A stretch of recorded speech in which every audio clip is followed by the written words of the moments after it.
Ölümsüz soğuz деген Ордаусы мәңгілік жойылсын Бомбаның орны тегістелген Күректер музейге қойылсын Кел достарым, ән бастадым Көтеріп шаңғыры Данасын дана, баласын ана Жоқтамасын мәңгілік Көктесін жас ағаш одан әрі Өткен күн қайтадан жанбайды Сұлудың кестелі орамалы Сүртсін тек тершіген маңдайды Кел достарым, ән бастадым Көтеріп жаңғыры Данасын дана, баласын ана Жоқтамасын мәңгілік Еліміз тыныш, жұртымыз аман болсын Елім дейтін азаматтарымыз көп болсын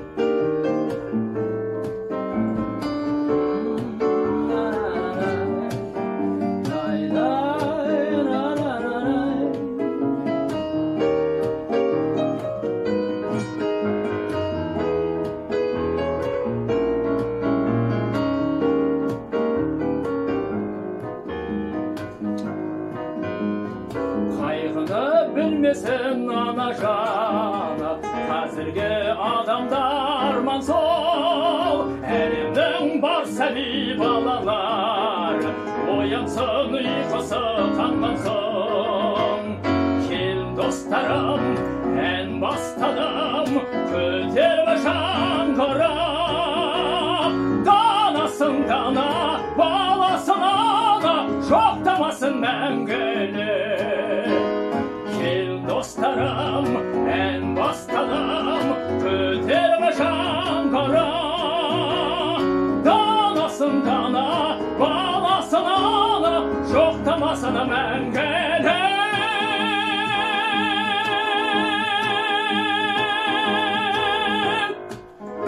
Қазақстан Республикасының еңбек сіңірген қайраткері Қайыржан Бердібай Қазақ радиосының ән салайық бағдарламасында осылай бейбіт күн тілегі деген тамаша әнмен бүгінгі бағдарламамызды бастап жатыр. Ал егер де Қайыржан мырзаға қояр сауалдарыңыз болса, WhatsApp желісіне хаттарыңызды жазыңыздар, тікелей өз-өлкінге хабарласыңыздар. Сондай-ақ айта кетейік, біз YouTube, Facebook әлеуметтік желіде тікелей эфирдеміз. Бізді көріп тамашалауға да мүмкіндіктеріңіз бар. Сол жерге өзіңіздің де сауалыңызды, тілегіңізді жолдаңыз. Біз міндетті түрде сауалыңызды қоямыз, тілегіңізді жеткіземіз. Ал Қайыржан аға, енді осы мынау оркестрға келгеніңізге қанша жыл болды? Қорғаныс министрі. Енді 11-12 жылдай болды. Оның алдында служащий болып істедік. Служащий әскери азаматтық қызметкер болып. Содан кейін әскери қызметкер болдық. Енді сіз оның алдында осы өнер жолымен жүрген адамсыз, жалпы консерваторияда оқыдыңыз деген сияқты. Неліктен әскери өмірді таңдап кеттіңіз? Әрине, әр әншінің, әр адамның өзінің жолы болады, өмір жолы болады. Сол сияқты менің де өзі өмірдегі жолым, өнердегі жолым осы тікелей әскери қызметпен байланысты болып кеткен себебі мен 2 жыл әскерде болдым. Ұнады сол кезде? 2 жыл әскерде болдым. Онда мына пласта ән айтатынбыз. Сол кезде запевал дейді, жаңағы. Әнді бастайды. 40-50 адамның ішінен мен бастай, қалғандар қоштай. Сөйтіп, мен әскерден кеткенше бірінші орынды берген жоқпын. Сондай конкурстар болады, әскери әндер байланысты. Сол кезден бастап мен осы әскери өмір маған ұнады. Ал оған дейінше Қайыржан мырза, енді әскерге барып, әскери өмір ұнап, әскери жолды таңдадым деп отырсыз ғой. Ал бала күніңізде армандадыңыз ба? Әскери әнші болсам екен, патриоттық әндер шырқасам екен деген секілді. Әрине, әр қазақтың баласының арманы болады. Жететін жетістігі болады. Әрине, ауылдан арман қалаға келдік, Алматыға. көптеген енді өмір болғаннан кейін қиындығы да болады, жеңілдігі де болады.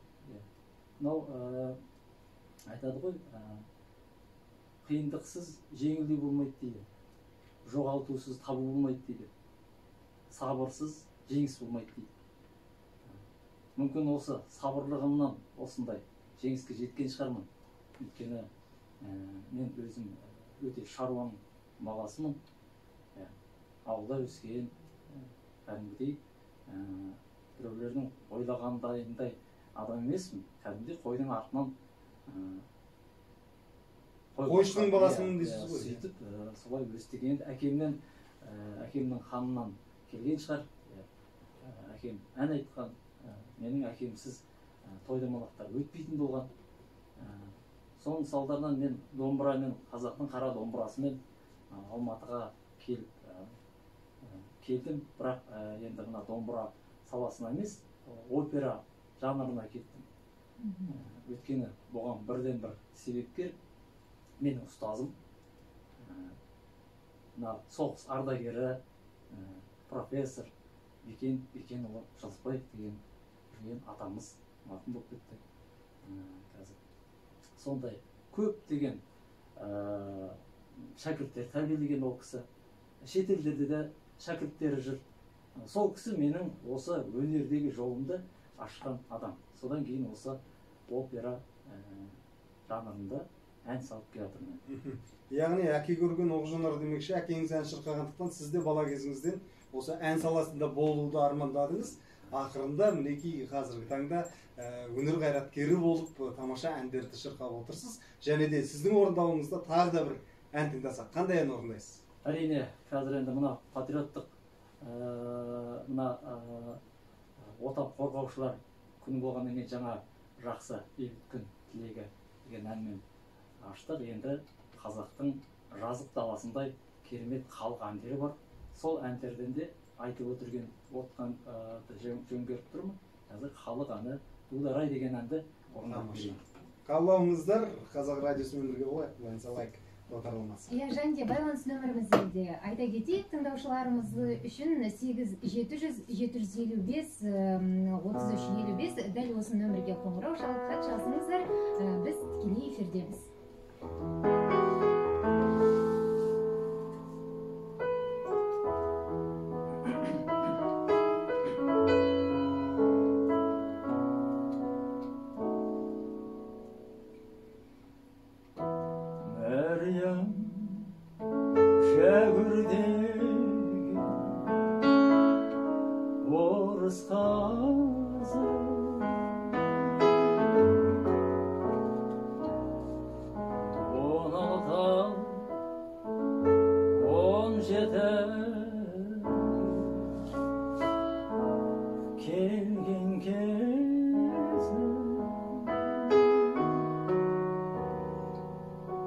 Қазақта Дудар деген ғашық болар,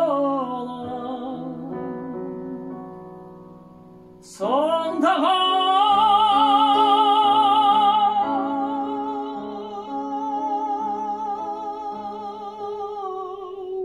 Мәриямның айтқан сөзі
Осындай тамаша ән бәрімізді ойға батырған Қайыржан Бердібай бүгін біздің студиямызда тамаша әндер шырқалып жатыр. Егер де қояр сауалдарыңыз болса, хабарласыңыздар. Тіпті біздің тыңдаушылар кейде арасында өтінішті айтып жатады, ананы айтып жіберіңізші, мынаны айтып жіберіңізші деп. Оларды да қабылдаймыз. Қайыржан мырза енді әккі әнші ғой, кез келген әнді орындауға дайын. Ал енді біздің студиямызға жалпы түрлі жанрда әншілер келеді. Өткен бағдарламада ғана тіпті жастар келді. Қазіргі жастардың енді музыкадағы бағыттары әртүрлі. Сіздің пікіріңізді білгіміз келеді. Олар енді мұны қазіргі эстрададан тыңдамаймыз дейді. Шетелдік тыңдаймыз, жаңағы неше түрлі біз көп түсіне бермейтін бір жанрларды тыңдайды. Ал сіз жастарды тыңдайсыз ба, бақылайсыз ба, өзге жанрларды қарайсыз ба? Әрине мына бір қалыпты бір жанрды ғана тыңдамау керек. Өнер болғаннан кейін ол әр қыр-сыры болады өнердің. Қазақтың өзі мына жанрларда бөлінеді ғой. Арқа бол, жетісу бол, сыр елі бол, жыр елі дейді, жыр айтатын. Сол сияқты әр жанрда болады.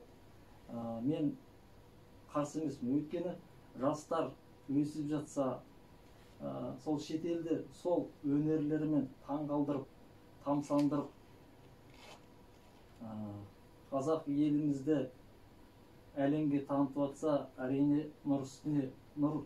Өйткені өнерде шектеу жоқ. Өйткені бұл өнер. Бұл әрине біздің жастарға айтар едім енді бұлай. Қазақтың бірақ енді өзінің ұлтының, өзінің қанымен біткен мынау әндерін болмысына сай әндер жүрегінде сақтаған дұрыс. Кей әншілер болады енді басқа жанрға, басқа елдің әніне бағыт алады да өзінің мынау жан дүниесіндегі жатқан рухты қазақ деген қаны қазақ сондай әндер қалып отырады. Өйткені біздің әніміз ешқандай шетелдің әнінен кем емес. Өйткені біздің жазып жатқан даламыздай әндерімізде кең тынысты. Біздің басқа елдің адамдары, басқа елдің әншілері біздің әндерімізді айтып olsun.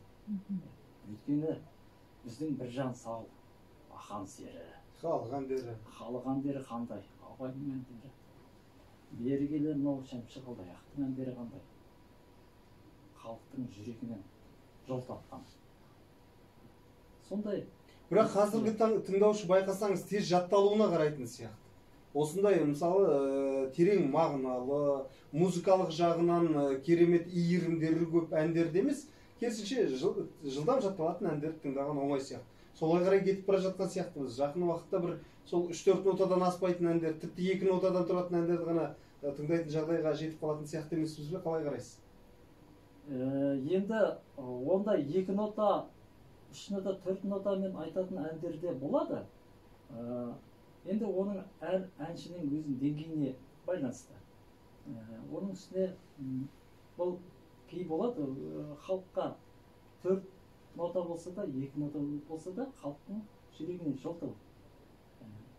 Ол енді бақшаба ма дейді ғой. Ал сіздің ұжымда, Қайыржан мырза, мен мына енді жастар жағына келетін болсақ, жас әншілер, жас әріптестеріңіз мына қалай ән таңдауда жанрлары, бағыттары өзгеше емес пе? Әрине өзгешелігі болады. Өйткені бұл енді әркімнің өз таңдауы ғой.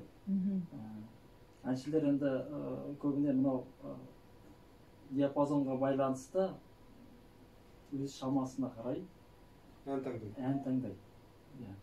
Сондықтан енді қазір ойлаймын, мына енді біздің көптеген әншілеріміз шетелден ән алады, қазақша аударып қазақ тіліне қылып нетіп алады енді. Ол енді мұндай әндердің мынау несі ұзақ емес. Өмірі, ғұмыры. Өйткені ол алдында айтып кеткен ол жаңағы түрк сияқты түріктің әнін алады да, бірақ алдындағы сол бірінші шыққан әнші бір рет айтып кеткеннен кейін болды, ол қалай айтсын, олар нашар айтсын, жақсы айтсын, бітті уже айтып кетті оны алып қайтадан обработка жасап, қайтадан не жасап, халықтың жүрегіне жол салғысы келеді, бірақ оның ғұмыры ұзақ емес. Иә, өйткені ол бәрібір басқа елде хит болып кеткен, ол басқа елде уже танылып қалған ән болғаннан кейін, ол мен ойлаймын, енді қазір енді көбіне сондай болғаннан кейін көптеген біздің әншілеріміз ізденіс жағы азайып кетті. Енді ана жақтан алып, жаңағы сөз шығара салып кішкене жаңағы аудара салу оңайырақ. Оңайырақ.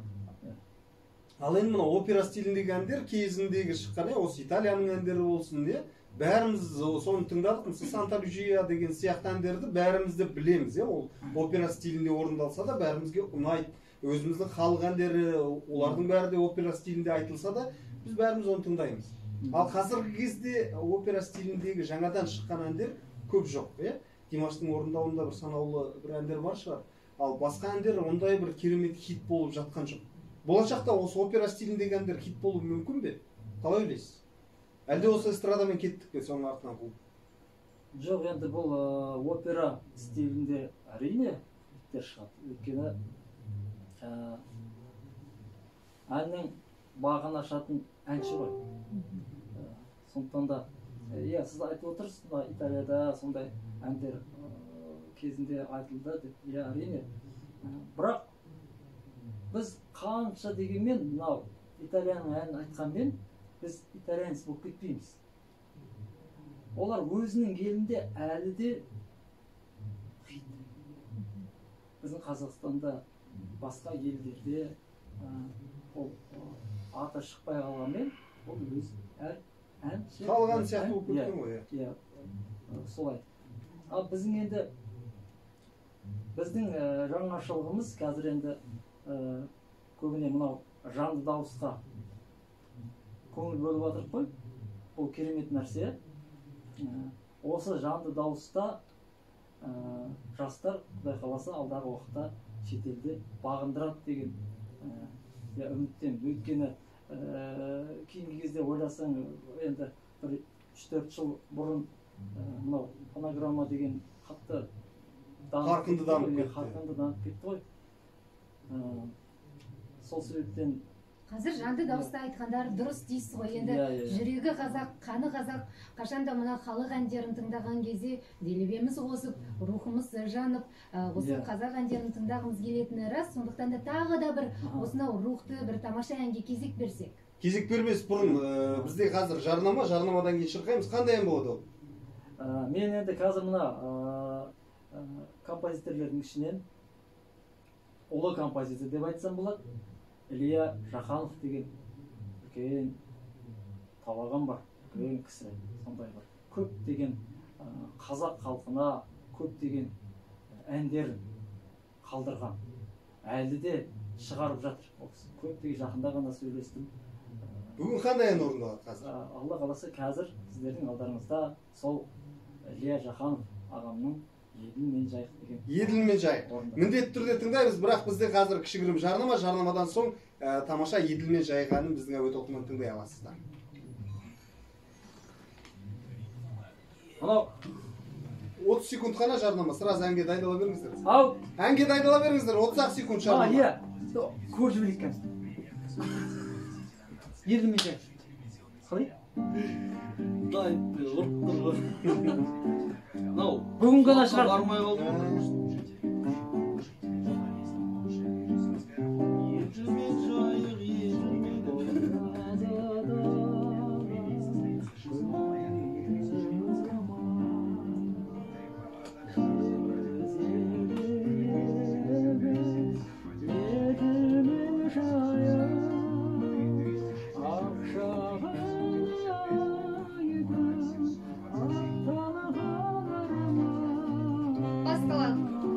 Сразу әнмен бастайық.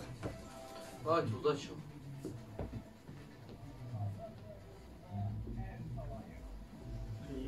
Даник көріп отқан жоқ та. Кеттік бастап.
Құрметті радио тыңдаушы, Ансалайық бағдарламасы біздің студиямыздың қонақтары Қазақстан Республикасы Қарулы күштерінің ұлттық патриоттық орталығының әскери оркестрінің өнерпаздары және де Қазақстан Республикасы еңбек сіңірген қайраткері Қайыржан Бердібай мырза екенін естеріңізге салып өткіміз келеді. Егер де сауал қойып, өзімнің тілегімді жеткіземін десеңіздер мархабат, екі бірдей желіміз сіздер үшін қосылды, сондай-ақ WhatsApp әлеуметтік желімізге де өзіңіздің хатыңызды жолдауға мүмкіндігіңіз. Иә, дәл қазір сондай тілекке кезек келіп отыр екен. Біздің тыңдаушымыз өзіңізге өлең арнап жіберген екен, сонда оқып өтейін. Армысың менің радио масқаралы жүрекке ұнап жатыр әскер әні. Бүгінгі қонағыңыз мың жасасын, бақыттан балбұл жансын қош жанары.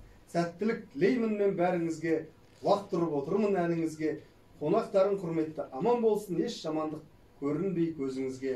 Қонаққа сұрағым да әзір менің. Хат жазған Адай Тобыш Дорал Мәзім, әке ана туралы ән бар ма екен естігім келеді Қайыржанның әсем сазын. Индербург кентінен Мәзім Шотанқызы дейді. Тілегін айтып, сауалын да қойып жатыр. Әке ана туралы әндер бар ма, сондай орындап бере аласыз ба дейді. Әрине, бұл кісінің сұрағанын орынды деп, мен қазір бір ауыз, бір шумақ ана туралы әнді орындап берейін. Тамаша.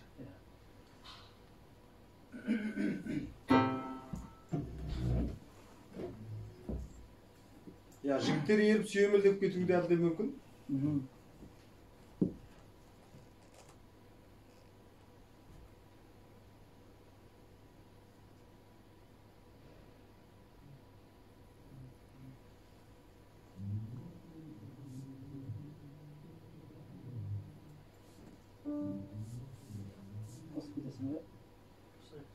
Бастайық, қандай ән шырқаймыз?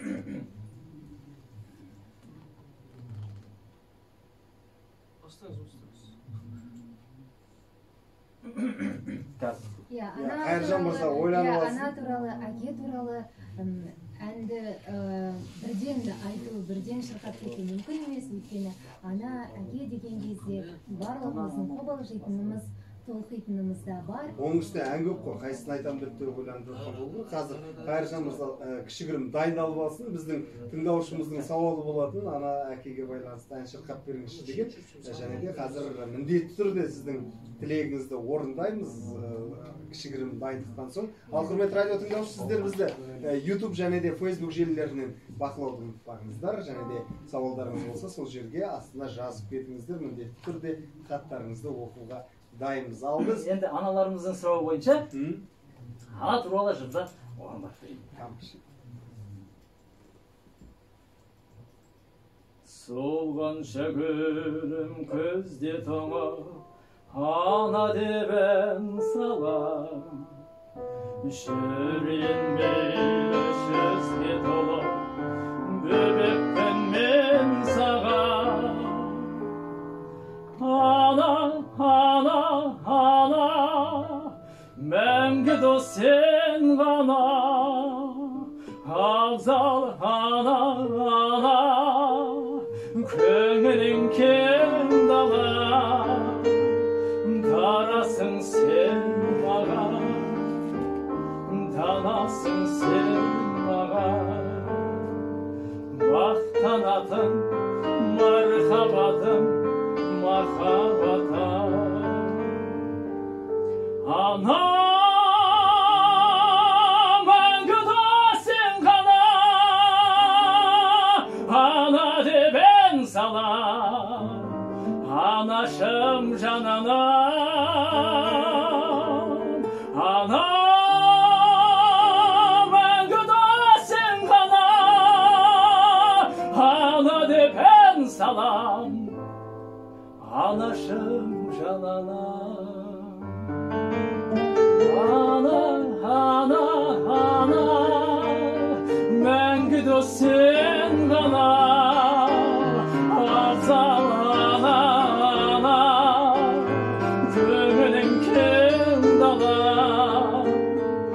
дарасың сен маған, данасың сен маған, мақтанатын мархабатым,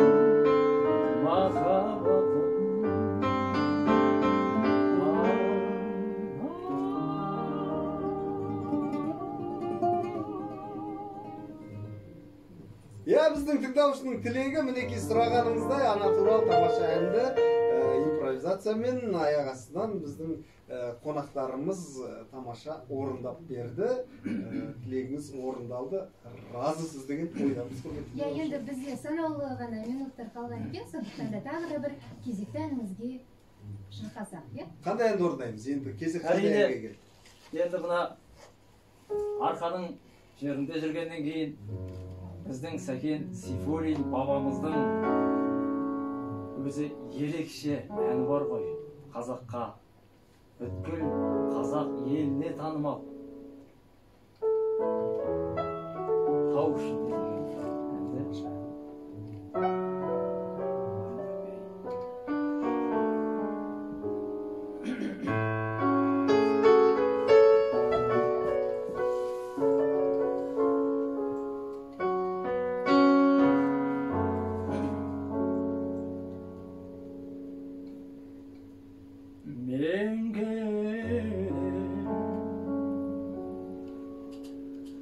Bağışımda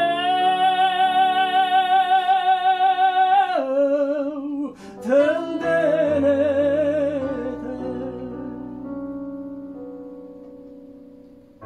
aymakta kömüründe önümde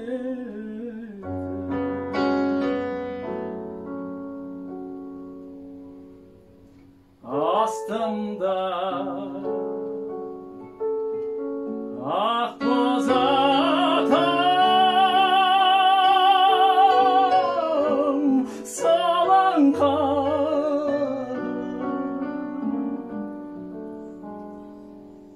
Aldaqtap qolaqtarım elinde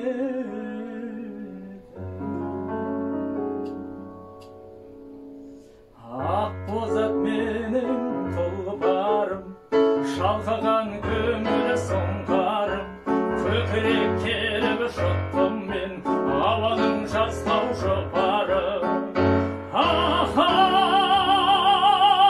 сүмбе шаш Тәттей сөзің қара көзің Білгейсің келгенім дау жалғыз өзім Тәттей сөзің қара көзің Білгейсің келгенім дау жалғыз өзім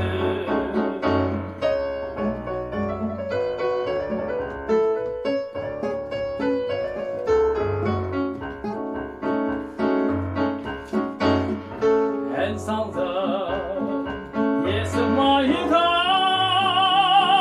жаяулата Аржалтап шырқап толғап баяулата Толқанада мұң қобалаған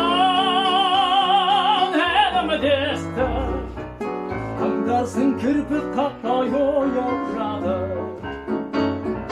Ақ бұзақ менің тұлпарым Шалқыған көңіл сұңқарым Көкірек келіп жұттым мен Ауаның жазғау жұпары Ау, сүмбе шаш Тәттей сөзің қара көзің Білгейсің келгенім дау жалғыз өзім Тәттей сөзің қара көзің Білгейсің келгенім дау жалғыз өзім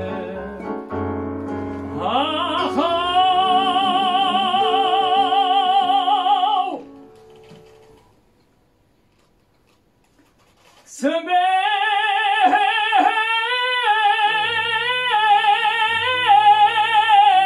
шаш Тәттей сөзің қара көзің Білгейсің келгенім дау жалғыз өзім Тәттей сөзің қара көзің Білгейсің келгенім дау жалғыз өзім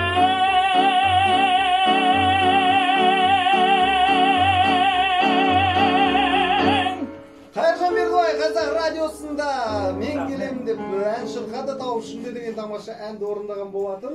Ал сіздер ән салайық бағдарламасын тыңдап отырғандарыңызды естеріңізге саламыз. Иә, Қайыржан мырза, алғысымызды білдіреміз. Енді осынау бір сағат аясында жанды дауыста тамаша ән шырқап өзіңіздің өнеріңізді көрсетіп жатырсыз. Тыңдаушыларымыз да разы болып өзінің өлең жыр шумақтарын жеткізіп жатыр, тілектерін айтып жатыр. Енді алдағы жұмыстарыңызбен де бөлісе отырсаңыз, шығармашылығыңызда, жеке өзіңіздің шығармашылығыңызда қандай жаңалықтар, жаңа әндер жазылып жатыр ма? Әрине, мен 2011 жылы жеке шығармашылық кешімді өткіздім Алматыда эстрадный симфонический оркестрмен және осы Астана қаласында 2018-де қазақ оркестрмен жеке шығармашылық кешімді өткіздім. Менің әр концертім әр қырлы өтеді, өйткені тек қана опера емес, басқа да халық әндер, басқа да халықтың жүрегінде жүрген әндер, соларды ескі әндерді жаңғыртып елге жеткізсем деген менде арман. ұмытылып кетпесе қазақтың керемет әндері. Алдағы уақытта Құдай қаласа осы жылдың аяғында өзімнің шығармашылық кешімді тағы да берге жатырмын. Тек қана жаңа әндермен. Нұрсұлтан қаласында. Әрине. Тамаша. Енді сол кештің алдында да өзіңізді осы студияда күтеміз. Жаңа кешке дайындаласыз ғой арнайы. Соған бір репетиция болсын, сол кезде де бір сол жаңа әндеріңізді келіп бізге орындап бергейсіз. Шығармашылығыңызда тек қана табыс тілейміз.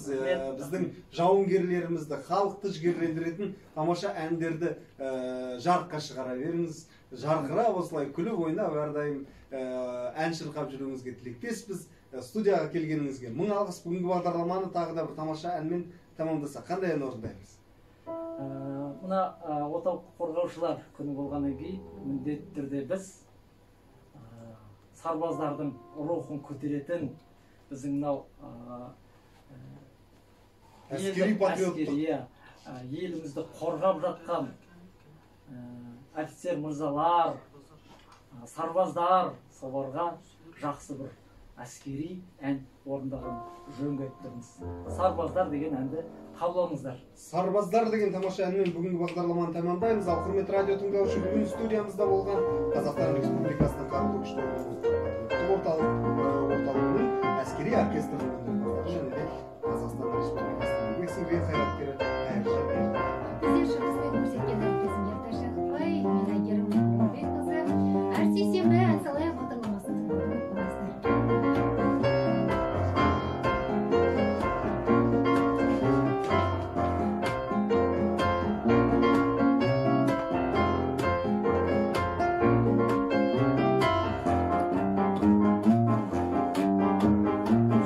тыңдап қасиетті елге жауды жолатпа, талмай шынағанмен болып тұрыш болаттай. Шақыр сапарларға туған ел туған жер, қолың қатардағы сарбаз жауынгер. Аспаныңда қайда болса дұшпаным, сезбес қасқағында қалай жанын құшқаным. Шақыр сапарларға туған ел туған жер, қолың қатардағы сарбаз жауынгер.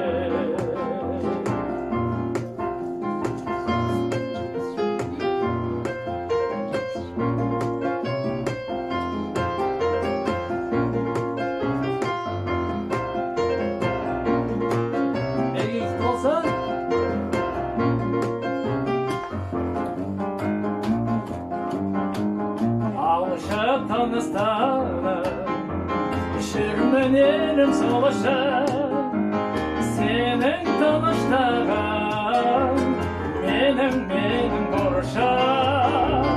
Şakır saparlarga, tuğan el tuğan jir, oğlum kadardaga, sarbaz jaunger.